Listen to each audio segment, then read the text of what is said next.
Is everybody doing well? I'm not sure what that means.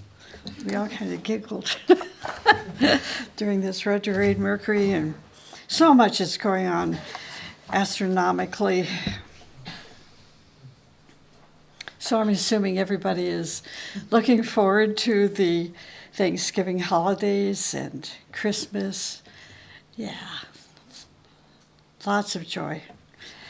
This morning, I'm going to be talking about the Tara of the heart. This is based on the teachings of Agni Yoga. But let me start with a Zen Buddhist story. It's kind of cute, and it's also thought-provoking for today's society. And I'll say no more until after I share this story with you. A young female disciple embarked on developing her meditation on loving kindness. Sitting in her small room, she would fill her heart with loving kindness for all beings. Yet, each day as she went to the bazaar to gather her food, she would find her loving kindness sorely tested. Sorely tested by one shopkeeper who would daily subject her to unwelcome caresses. One day, she could stand no more and began to chase the shopkeeper down the road with her upraised umbrella. To her mortification, she passed her meditation master standing on the side of the road, observing this spectacle. Shamefaced, she went to stand before him, expecting to be rebuked for her anger. What you should do, her master kindly advised her, is to fill your heart with loving kindness and with as much mindfulness as you can muster. Hit this unruly fellow over the head with your umbrella.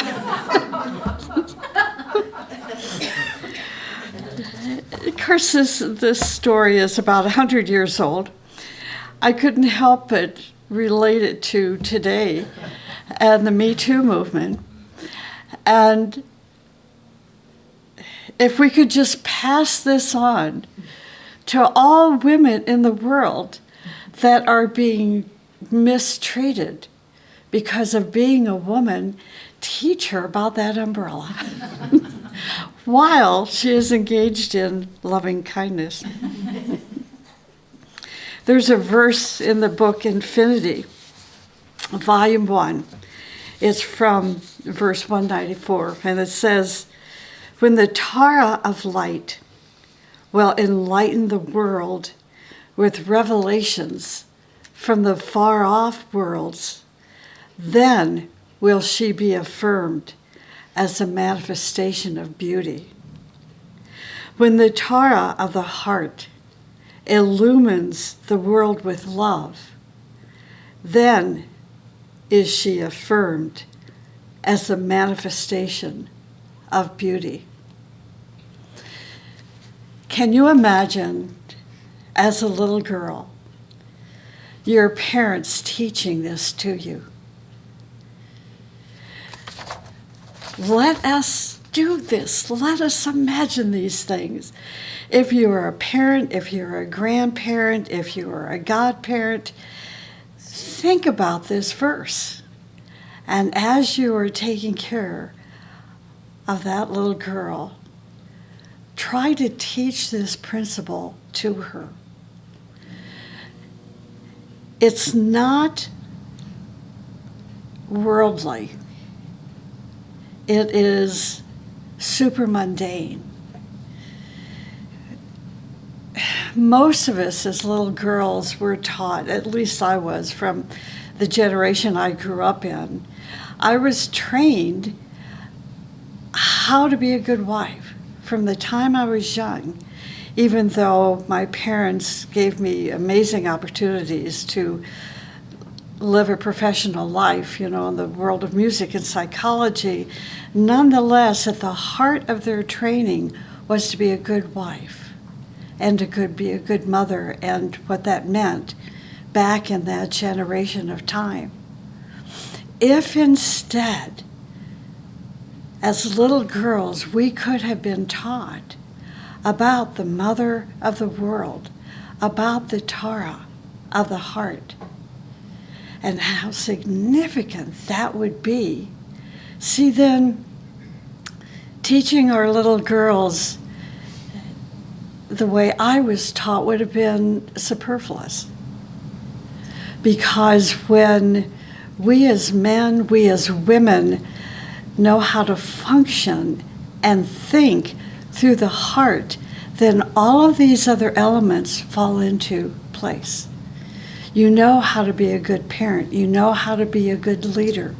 You know how to be an honest leader. You know how to build right human relations. If you become a Terah or an Arhat of the heart. Tara is a term, Tara is a term defined in Agni Yoga as a goddess,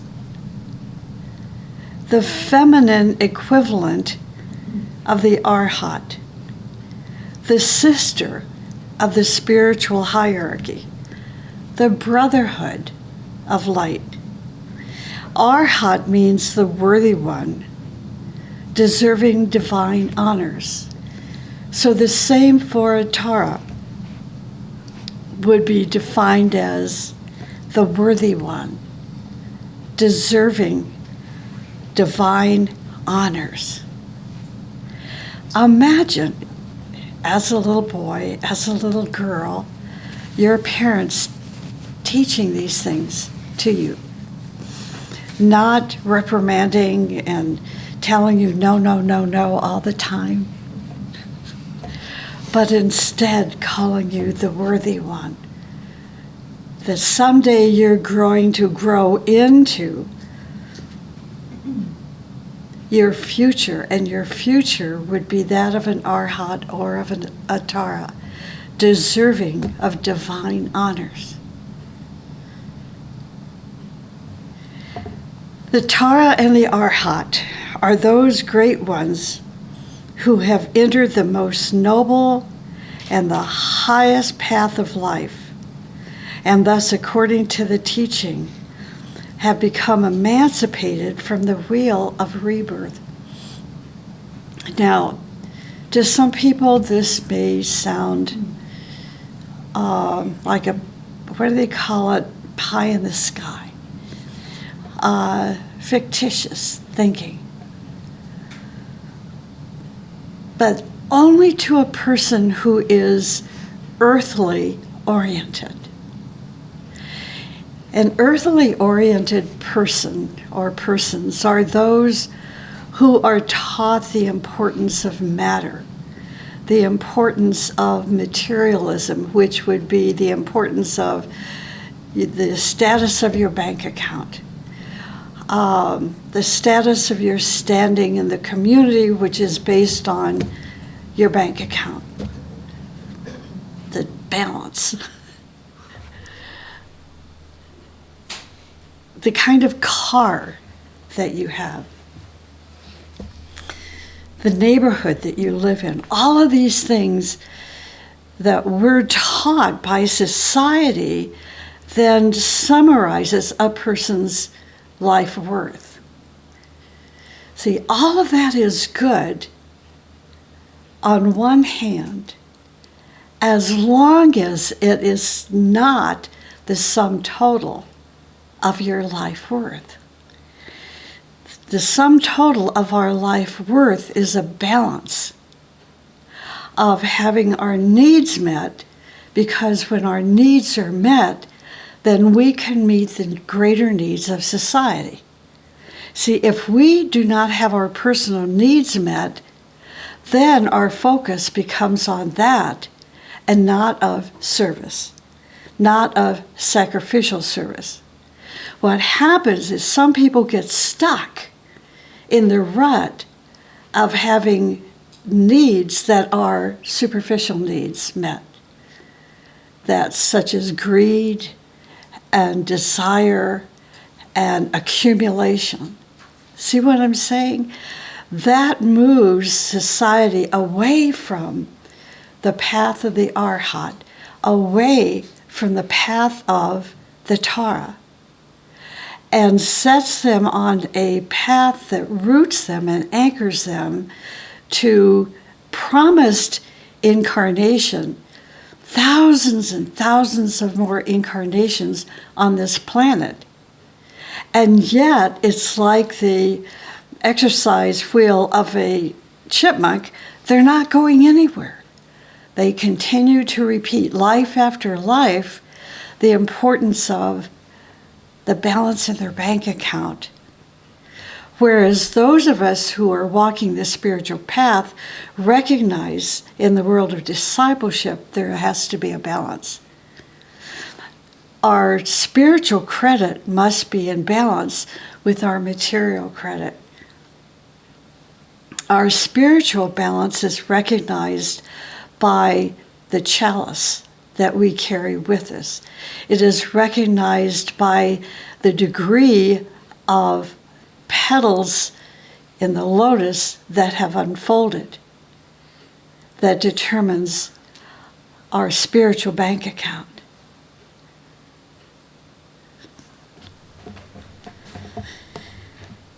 So, Tara and Arhat, such worthy ones are able to function at a very high level of consciousness. See, isn't that our goal?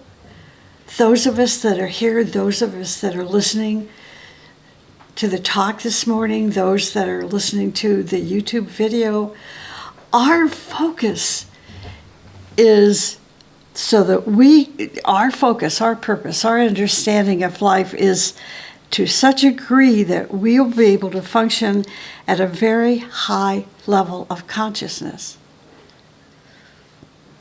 Functioning in the Buddhic level of life.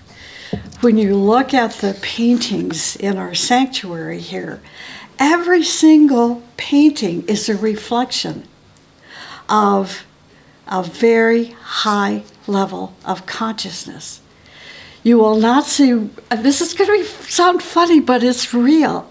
You will not see one painting in this sanctuary of the mall, of the grocery store, of the route to your bank, because none of those things inspire the spirit within us.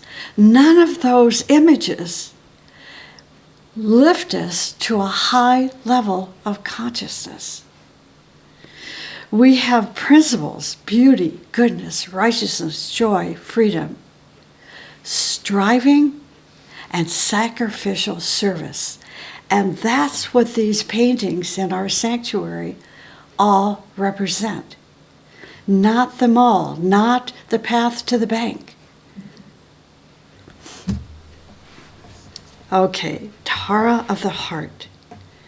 In the ageless wisdom, the heart refers to a golden, it doesn't say a blue or a red, a golden 12-petaled lotus located behind our physical heart about 4 to 6 inches away from the body.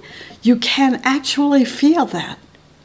These are not just words to help us define where this heart is, a subtle heart is. It is an experience that when the petals of this subtle heart begin to unfold, you experience it. Physically, you experience it. It activates centers in your etheric body, which carry electrical energy from the etheric body to your glands and organs and begins to stimulate the petals of your heart, and then you begin this, the petals of the heart begin to unfold from one life to another, to another, to another. So when this is taking place, this is an element of the Kundalini energy. As this element unfolds, as the electrical impulses of the unfolding process of your heart begin to unfold, it also is activating the Kundalini energy. And this is why you can feel it. You can experience it.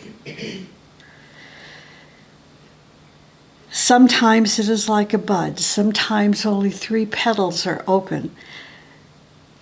Sometimes the petals are hardened to various degrees. It is like a couple of weeks ago, I bought some beautiful wreaths that are basically made of eucalyptus leaves. And when they came in the mail, the fragrance was just outstanding. The leaves of the eucalyptus tree, you know, if you've ever been around a eucalyptus tree, they're actually not that beautiful. But the fragrance is tremendous, particularly when it rains. And they're supple and beautiful and lovely to touch. Well, that's the way the wreaths were when they first came in. Now, as I was hanging the wreath in the front door of the parish house, they're crispy.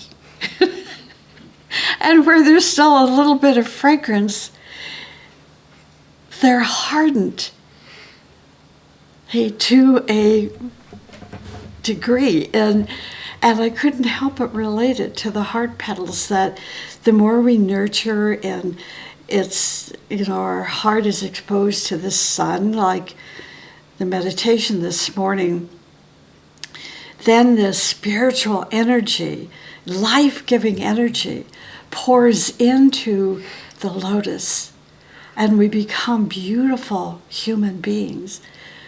Just the way that wreath was when I opened it up, and now it's just like I'm going to have to spritz it for 2 months.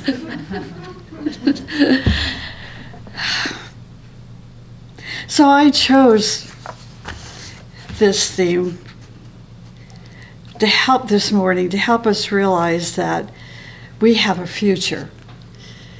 And that future includes taking care of our heart nature.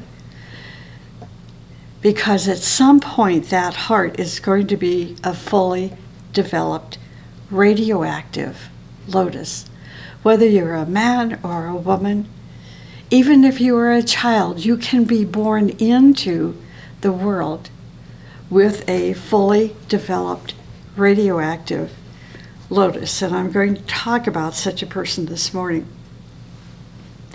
So I chose this theme to talk about as a reminder for us that we too can conquer great spiritual heights, that we too can become successful in the truest sense of the word, that we too can become happy and full of the beauty of life if we have an all-giving heart. Not a conditional, but an all-giving heart. In other words, love and compassion. The Tara of the heart is one whose heart is pure and all-giving of love. No conditions, no criticisms, no opinions, just all-giving of love. One whose heart is in balance with their mind. We can take our examples from noble ones who have walked the path of life before us. Since this morning's talk is focused on the teaching of Agni Yoga, I felt what better life to look into than the life of the founder of Agni Yoga, Helena Rourke. Helena Rourke was a person or a Tara of the heart. Helena Rourke was certainly a noble woman. She was a wife, a mother of 2 sons, and a spiritual teacher. One who, deserving of divine honors, who entered the most noble and highest path of life, the path of sacrificial service, the path of synthesis. When she was born, she was a little baby, just like all of us were little babies when we were born. Unlike most of us, her path took her in a direction that was extraordinary. She accepted that path and walked it because she was a Tara of the heart. She walked the path of sacrificial service. And yet with such a description of being a Tara of the heart, her life exemplified a humility in her greatness. Do you know how extraordinary that is? It's exceptional. And I don't know why. Why is it only the great ones can walk in humility, whereas the lesser ones walk in ego? Shouldn't it be just the other way around? It's so odd.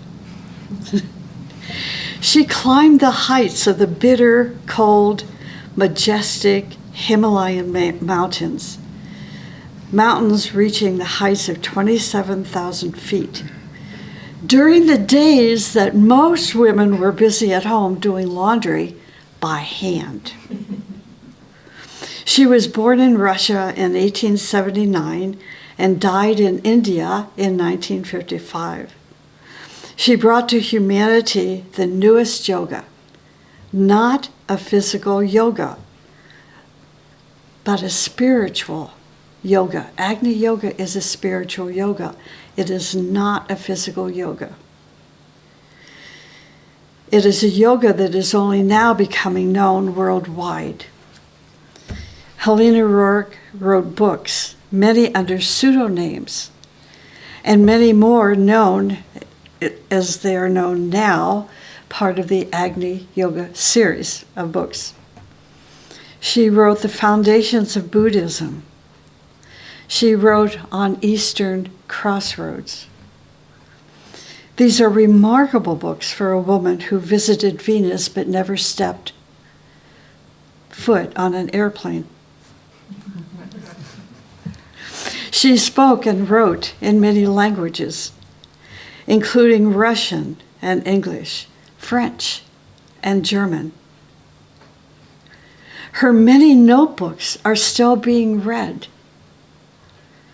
and studied by people today, and there are still unpublished materials from those notebooks that many of us are trying to bring into publication. The majority of these notebooks were written in Russian and German and French, a little bit of English. Some of us are now taking all of those notebooks, or as many as we can find, translating them into English, editing these books, and then they will be published. Imagine, she died in 1955, and we are still in the year 2019, almost into the year 2020, still working on her legacy, the Tara of the heart. The teaching of Agni Yoga is the yoga of living ethics. It can be understood. Agni Yoga can be understood as the teaching of life. When people ask you, what is Agni Yoga? It's the teaching of life. It is the teaching of living ethics. That's all you have to say. Then it takes a mystery out of that odd word, Agni. As a founder of Agni Yoga, she was considered, and still is considered, a Tara of the heart, the mother of Agni Yoga. Helena Rourke gave to humanity the teaching of life. Agni Yoga is a teaching that generously offers spiritual disciplines to practice, the science of life to contemplate. It offers an exploration of an understanding of art, of beauty, of culture. You see, physical yogas do not offer these things. So this is why it's important not to try to make Agni Yoga into a physical yoga. It is a spiritual yoga. It is for the spirit of the human being. It offers an exploration and an understanding of art and beauty and culture. This is where her husband comes in. They were, in my opinion, she was, of course, the Tara, and her husband was an Arhat. The two of them gave us a legacy, not a religion, but a legacy of the spirit, of how to live a spiritual life, to understand art, to understand beauty, to understand culture. It provides an education to direct our thinking toward immortality and the continuity of life. It gives us insight into the higher spheres of life, higher thought, joy, and the future, and more. That's Agni Yoga, and this is what the Tara of the heart gave to humanity alongside her husband.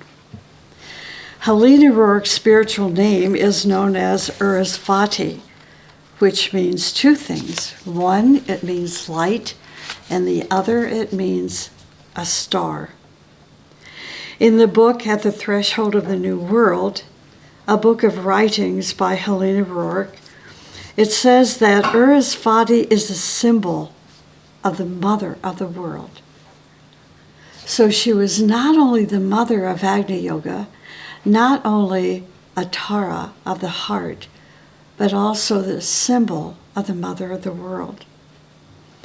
In this book, At the Threshold of the New World, it also says, the great era is beginning, because the spirit understanding is now linked with the mother of the world.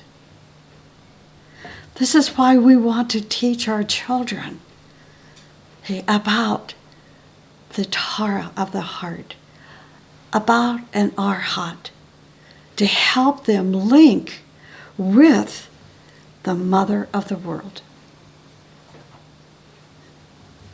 The approach of this very great era is important. It will substantially change life on earth. A prophecy that is readily coming into manifestation. Another definition of the word Tara is the principle of motherhood. Thus, a Tara is symbolized by the heart of the world mother. This can tell us that the great era is now only truly beginning, is symbolized by a woman of a nurturing heart. The new era is upon us. You see how we as a society, we as a humanity have so much work to do to bring the masculine and the feminine into a balance today? It's hard work, but it has to start with our own thinking and consciousness to bring the feminine and the masculine principle into balance.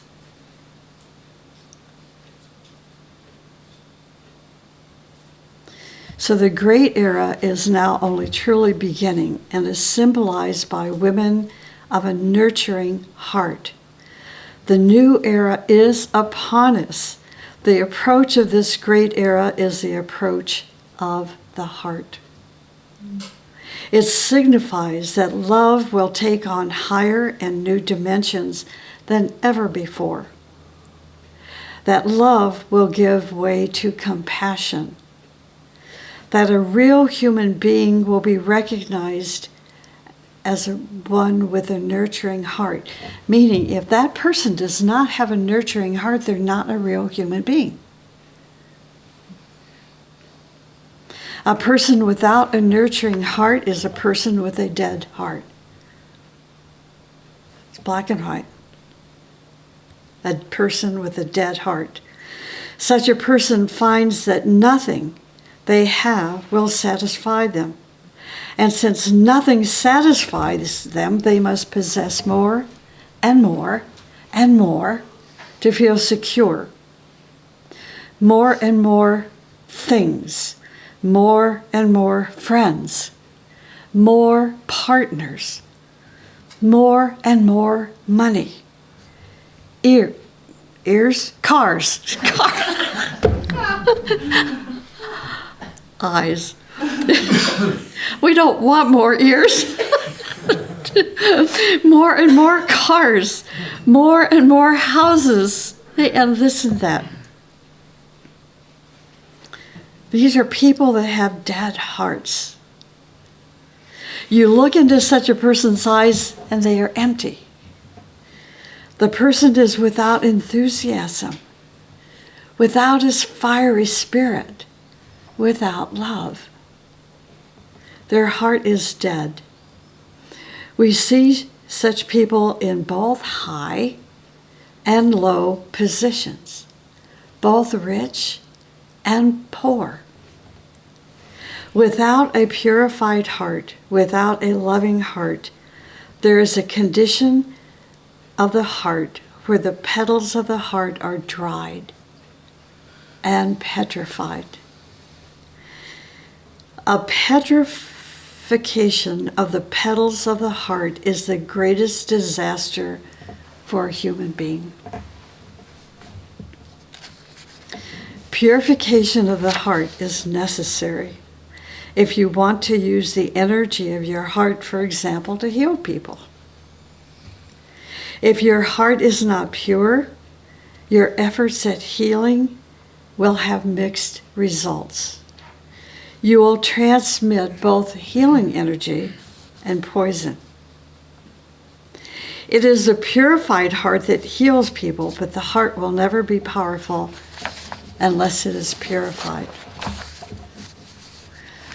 And I think this is why, there's two reasons why people are unable to be healed by a pure heart. One is their karma. And two, there's a resistance, a repelling of the healing energy because of the petrification of the petals of their heart. So there's no element to absorb that healing energy. Okay. There are various things that we must be careful not to bring into our life, for if we do, it will cause problems of the heart, causing the petals of the heart to further petrify. Example, revenge. Revenge petrifies the love petals of the heart. This is why Christ said, "Let me take it on. Let me handle revenge. You love. Revenge is mine, says the Lord," right? He didn't say, "Okay, you guys, I'm giving you this rule. Be revengeful." It's not the way, it's not the situation.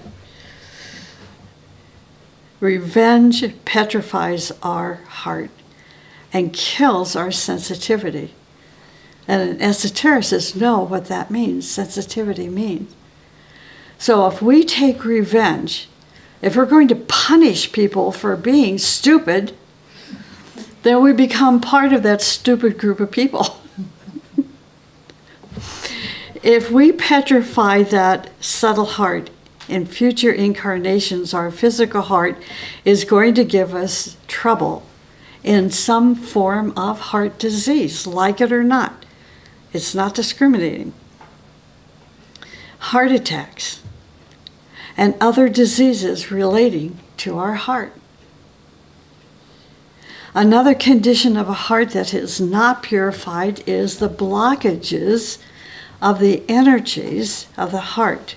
For instance, you have a great love for someone, but behind that love lies self-interest. And of course, vanity.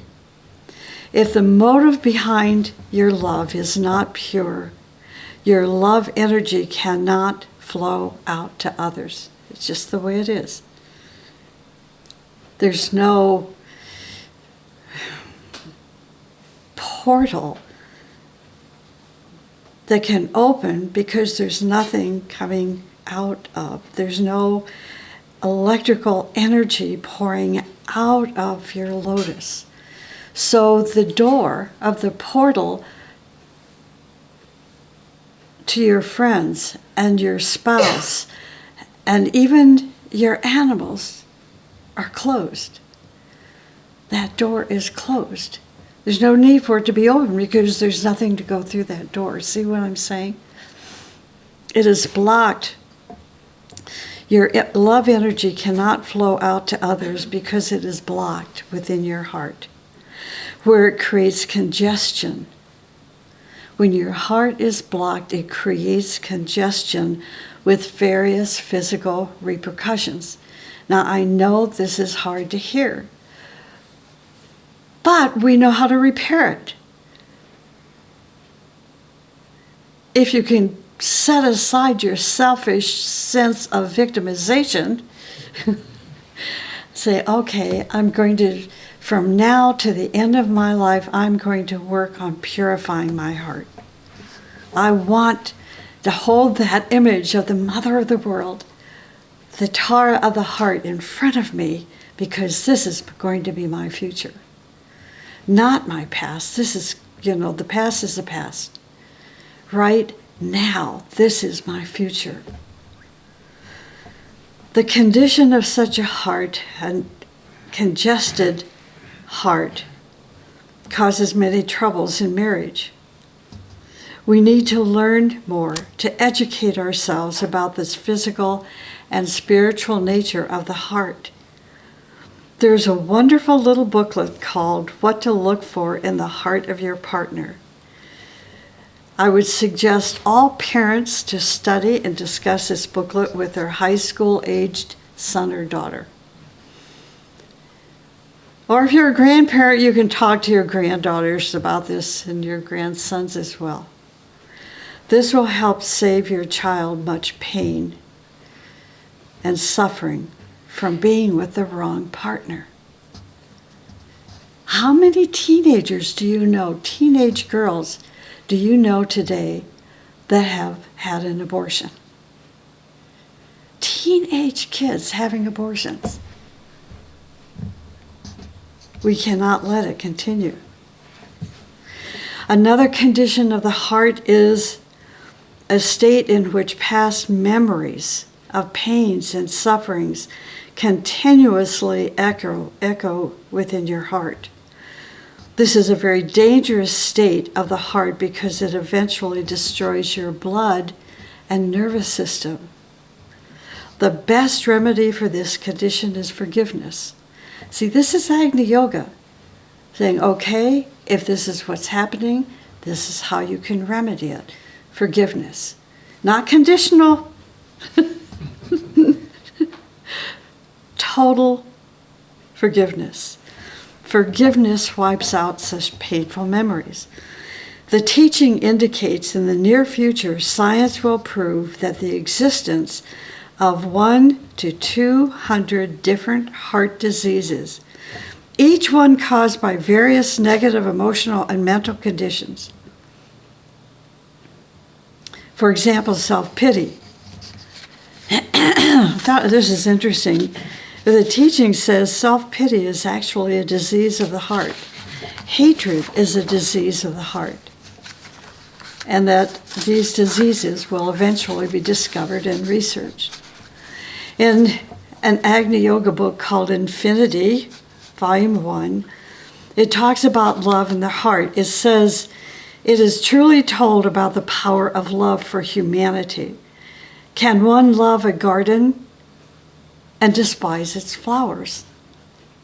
Can one worship the power of beauty and not show respect for love? I attest that the power adorning our universe is confirmed as our mother of the world, the feminine origin. Indeed, one may cite many scientific examples indicative of the creative destiny of women. Those who deny the evidence of woman's creativeness should reflect that women gives voluntarily. Hence is the woman's path termed one of voluntary giving. Certainly in cosmos, everything is interwoven. It's like, I know we're going to run over this morning, but it's so important. In a marriage, when the woman says, I want to give, the spouse will say, let's look at our bank account, honey. We have 30 years ahead of us to live. You can't do that. You can't give that. That's the person who is anchored in earthly material thinking. The people that I know that think like this, and I'm being very honest here based on experience, die unhappy, but they have a huge amount of money in their checking account. Well, great. Now the kids can enjoy it. But what joy did it bring? I could get off this tangent, but I won't. So, because there's no time. So, hence is the woman's path termed as one of voluntary giving. Certainly in cosmos, everything is interwoven, but humanity transgresses the laws of the higher reason. The laws of the higher reason. Truly, the feminine origin is most beautiful. Verily, the pinnacle of beingness cannot exist without the feminine origin. How badly people have mutilated the great cosmic laws. How far people have departed from the truth.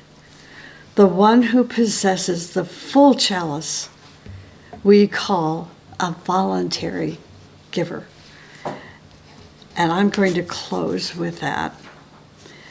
That sutra is from, verse. We no longer use the word sutra or even sloka, it's verse or paragraph. Anyway, so it was from verse 156, Infinity, Volume 1.